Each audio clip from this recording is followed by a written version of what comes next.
A year and a bit ago, the A7 and a7R came out, groundbreaking full-frame mirrorless cameras. Then came the a7S, low-light beast for video.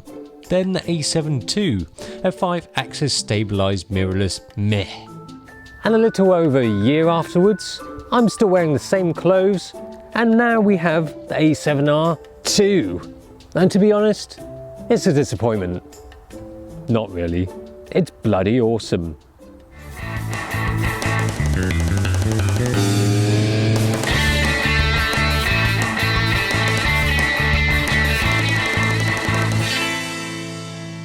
On paper, there is nothing meh about a7R II, more like a kablam.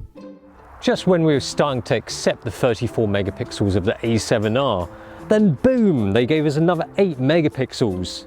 If you want more megapixels than this for a full frame censored camera, you have to go for the 5DS. Low down goodness. Don't you just love the smell of countryside? Pooey. They've put everything in this. They've not held anything back. It's not a subtle jab, more like a full frame tiger uppercut. 42.4 megapixels sounds good, and it certainly packs a punch. Images have plenty of finesse, oodles of detail.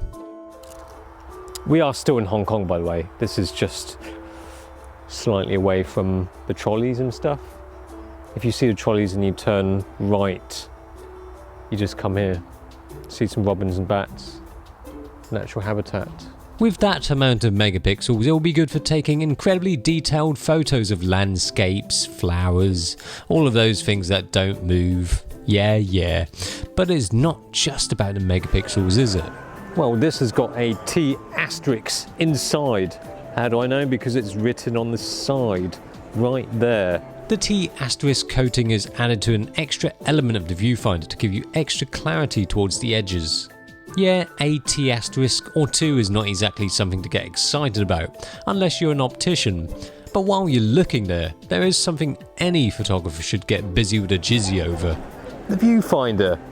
It's massive, huge, and sexiness. 0.78 times magnification. That's more than any other full frame camera around. More than D810, which is a 0.7 times magnification. D4S, same. 5D Mark III, 0.71 times. Even the 1DX, which is a 0.76 times magnification. Pooh, have that in your face. Canon and Nikon, it's 0.78 times. Woof. And this is better than real life. I could just strap 2 of these to my eyes and walk around for the rest of the day like this. Don't even need glasses. You've got the diopter adjustment. Forget glasses. 2.4 million dots, minimal lag, but it's the retina filling size that impresses. It's the little things that make a big difference. It's got more dampened shutter now, so it's quieter, and also it's good for shutter life of 500,000. Alright, it's not exactly silent, but with an electronic first curtain shutter, at least it doesn't sound like an Aibo trapped in a cat flap.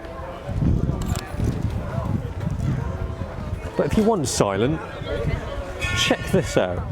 Silent shooting mode offers, shooting on the silent. This is so stealthy, it's almost creepy. See, without electronic first curtain shutter, it sounds like and does this. With electronic first curtain shutter, it does this. And silent mode is like this. The Sony a7S can do silent mode, so it's not a first. But to do this with a 42.4 megapixel sensor, it requires faster readout times. Copper wiring and expanded circuit scale ensures 3.5 times faster transmission speed.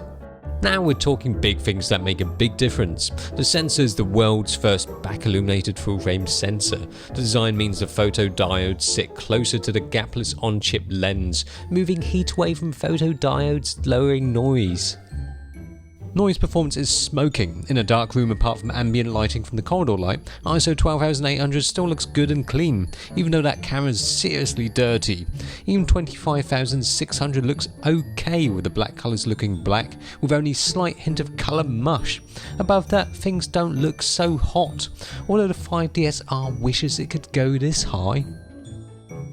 Well, in good light, the images do look quite stunning. All this goodness feels great within this new a7 II type body, which is slightly fatter, beefier, because everything within is harder, better, faster, stronger. Sounds good enough for Daft Punk. There's nothing daft about the performance though. In silent mode, it's a stealthy weapon for the street, but you might want to be careful with the rolling shutter. Note how lines start to get bendy when you're shooting while moving. Oh, I like this town. There's lots of trolley action going on. Those megapixels, that image quality though. Even these out of camera JPEGs look sick, with great tones. And those non-RAW files are robust enough. You can pull out enough details in post without files cracking up. Dynamic range is good, especially thanks to back illuminated tech, giving it better dynamic range than the A7S, but the catch is that there isn't any lossless RAW option. Dynamic range could have been even better. But anyway, what about that focus? I mean, with 399 phase detection autofocus points, 25 contrast detect, it is quick. And when you see those little tiny green squares lighting up the way,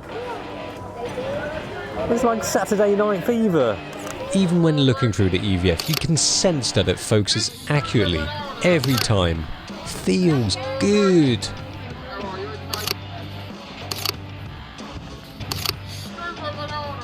It does work pretty neatly in good light. In low light, it does slow down quite a bit, and not as accurate too. It's almost like this is aimed at not just dethroning the Nikon and Canon cameras, but also their own. I mean, this has more megapixels than any other A7, has better noise performance probably, because it's got the world's first back illuminated full frame sensor, and then it's got 4K video recording and 5-axis stabilization.